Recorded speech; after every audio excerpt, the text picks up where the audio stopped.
Hello दोस्तों, स्वागत है आप सभी का आपके अपने यूट्यूब चैनल ऑनलाइन स्टडी में।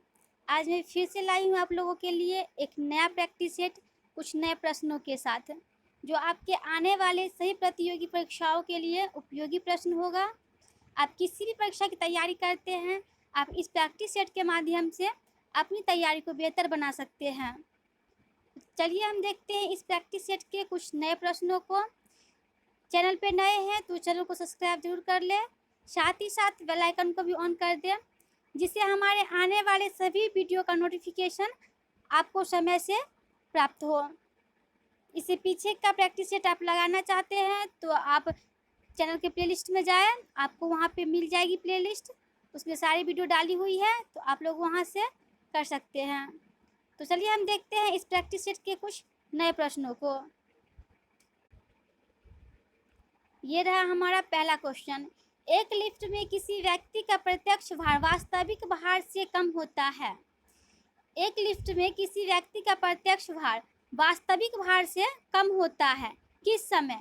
इसका सही आंसर हो जाएगा जब लिफ्ट त्वरण के साथ नीचे आएगी। जब लिफ्ट त्वरण के साथ नीचे आएगी तो एक व्यक्ति का प्रत्यक्ष भार वास्तविक भार से कम होगा। अगला क्वेश्चन है हमारा, निम्नलिखित में से किस रंग का तरंगदैर्घ्य सर्वाधिक होता है? निम्नलिखित में से किस रंग का तरंगदैर्घ्य सर्वाधिक होता है? तो इसका सही आंसर है लाल रंग का। लाल रंग का तरंगदैर्घ्य सबसे अधिक होता है और बैंगनी का सबसे कम।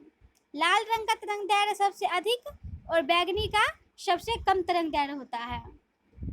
अगला प्रश्न है, निम्नलिखित में से कौन सी गैस का आवरण सूर्य से हानिकारक परावैंगनी विकिरण को अवशोषित कर लेता है? क्वेश्चन नंबर 3 है, निम्नलिखित में से कौन सी गैस का आवरण सूर्य से आने वाली परावैंगनी विकिरण को अवशोषित करता है?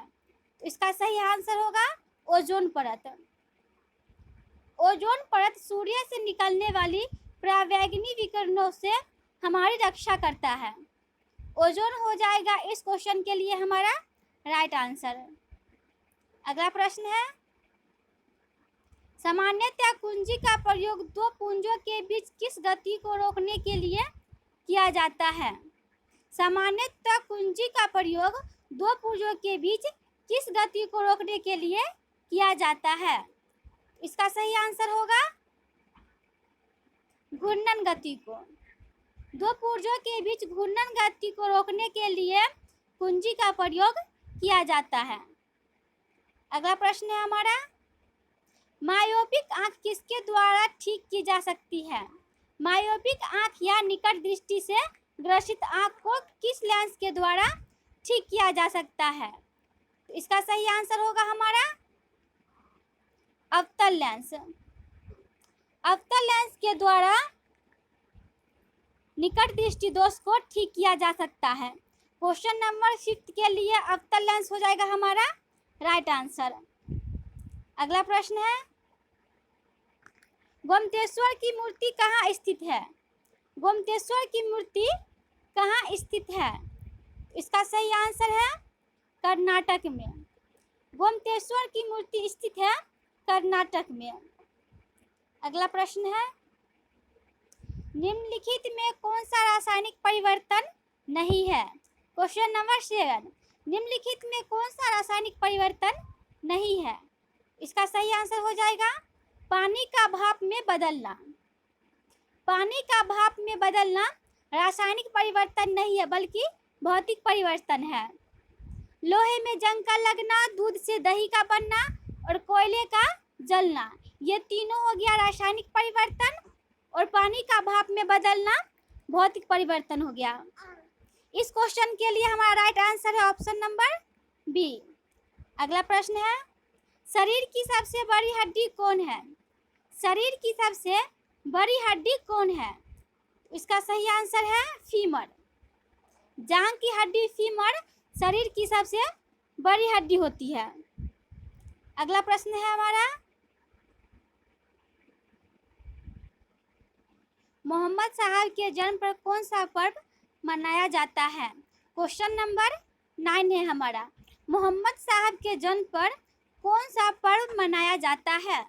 इसका सही आंसर हो जाएगा ईद ए मिलाद अनवी।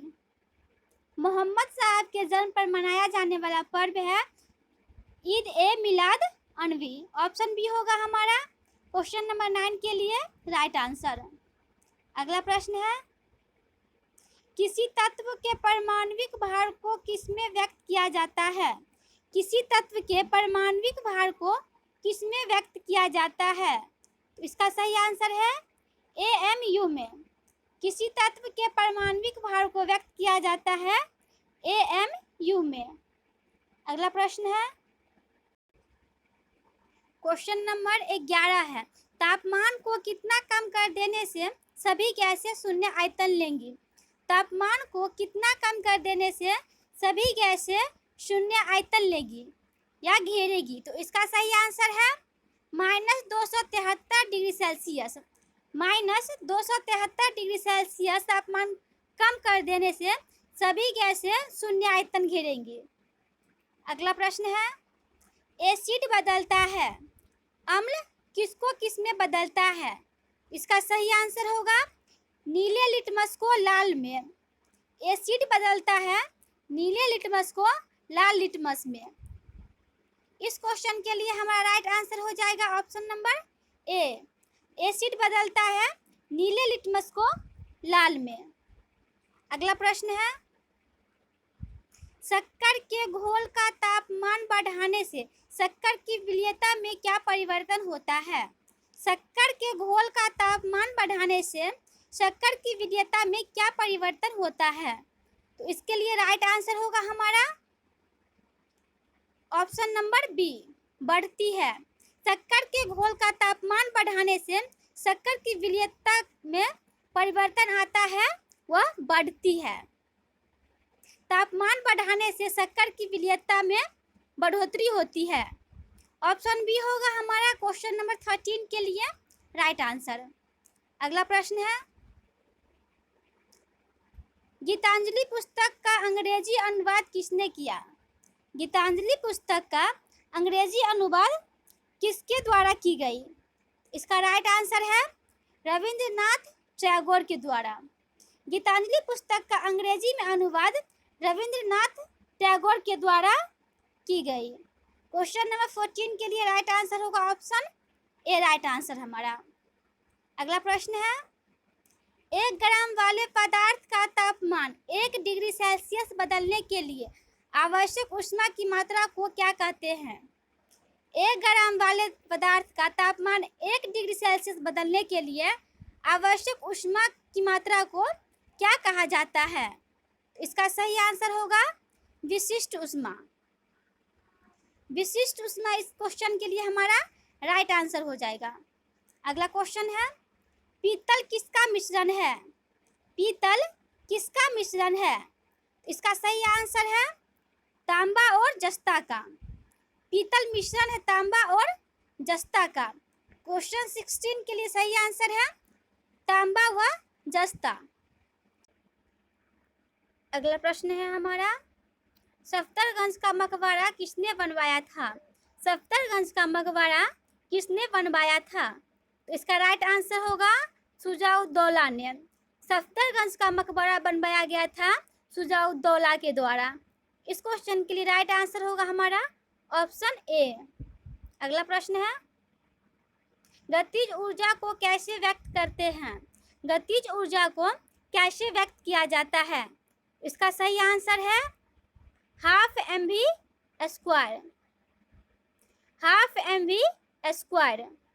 गतिज ऊर्जा को व्यक्त किया जाता है हाफ mv² में।